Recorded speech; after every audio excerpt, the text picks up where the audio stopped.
Assalamualaikum warahmatullahi wabarakatuh. Salam sejahtera untuk kita semuanya. Selamat pagi. Hari ini saya mau mengajak berdiskusi atau mengobrol soal bagaimana kita bisa selamat dan cerdas di dunia digital, yaitu dengan literasi digital. Di era digitalisasi, di mana informasi dapat menyebar dalam hitungan detik, kita hidup di dalam dunia digital yang penuh peluang sekaligus tantangan, di mana setiap klik, setiap unggah, dan setiap komentar bisa membawa manfaat atau justru risiko bagi diri kita sendiri dan orang lain. Bayangkan sebuah berita yang tidak benar bisa mempengaruhi ribuan orang dalam beberapa jam, atau sebuah unggahan sederhana bisa membuka peluang bagi kita untuk belajar dan berkembang. Oleh karena itu, menjadi selamat dan cerdas di dunia digitalisasi bukan lagi pilihan, melainkan kewajiban. Setiap generasi termasuk kita sebagai mahasiswa, pendidik dan masyarakat yang aktif berinteraksi di ranah maya, kuncinya ada pada literasi digital. Kemampuan untuk menilai, menyaring, dan memanfaatkan informasi secara bijak, aman, dan etis. Apa sih literasi? Literasi itu intinya kita bisa menemukan, mengecek, dan menggunakan informasi dari internet dengan benar. Juga bukan cuma hanya sekedar bisa men-scroll Google, media sosial, tapi tahu informasi mana bisa dipercaya. Google itu teman, bukan guru.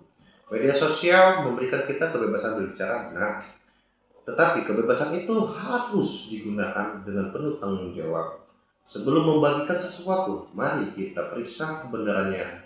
Sebelum berkomentar, mari kita pikir dampaknya. Dan sebelum mengklik tautan, mari kita pastikan keamanannya. Menurut Kemendikbud tahun 2020, literasi digital bukan sekedar kemampuan mengoperasionalkan perangkat, tetapi juga kemampuan memahami, menggunakan, dan menilai informasi secara bijaksana.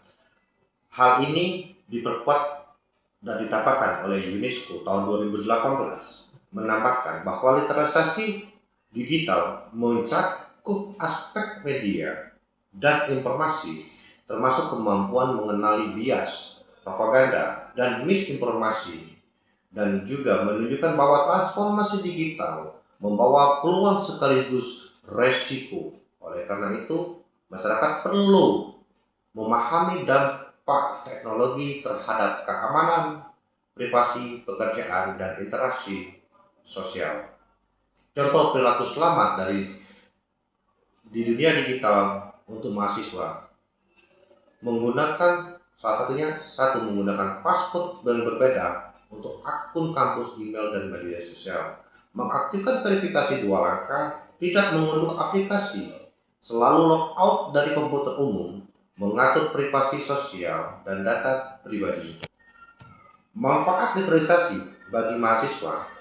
Dengan literasi digital, mahasiswa dapat menemukan dan mengevaluasi informasi secara akurat, sehingga terhindar dari hoax, propaganda, atau informasi yang menyesatkan. Mereka juga mengembangkan kemampuan belajar mandiri, kritis, memanfaatkan teknologi untuk penelitian, tugas, dan berkolaborasi secara profesional di dunia maya, serta sehingga menjaga keamanan data pribadi serta bertindak etis dan bertanggung jawab dalam menggunakan media sosial dan platform digital lainnya.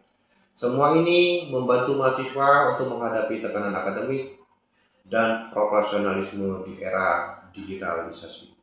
Sebagai penutup, mari kita ingat bahwa menjadi selamat dan cerdas di dunia digital bukan hanya soal kemampuan teknis, tetapi juga berpikir kritis, bertanggung jawab, dan etis dalam menggunakan teknologi. Dengan literasi digital, kita dapat memanfaatkan informasi secara tepat, menjaga keamanan data pribadi, serta berinteraksi dengan bijak di dunia maya.